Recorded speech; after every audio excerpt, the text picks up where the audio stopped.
Hello everyone. In today's video, we'll be tackling a common problem in Excel: why it removes leading zeros from numbers, and how you can easily fix it. So here's the issue. If you enter a number like 0, 1, 2, 3, 4, 5, 6, Excel will automatically change it to 1, 2, 3, 4, 5, 6, removing that leading zero. Why does this happen? Excel treats everything as a number, and in math, leading zeros don't change the value of a number. So Excel removes them.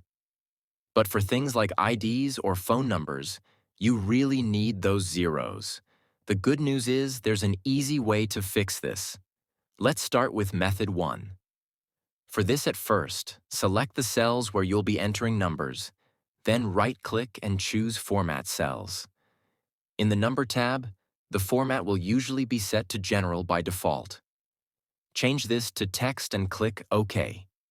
Now when you enter 0, 1, 2, 3, 4, 5, 6, Excel will keep the leading zero because it's treating the number as text. Now let's look at method 2, which is even quicker. Just use an apostrophe before the number. Type apostrophe 0, 1, 2, 3, 4, 5, 6, hit enter, and Excel will keep the zero.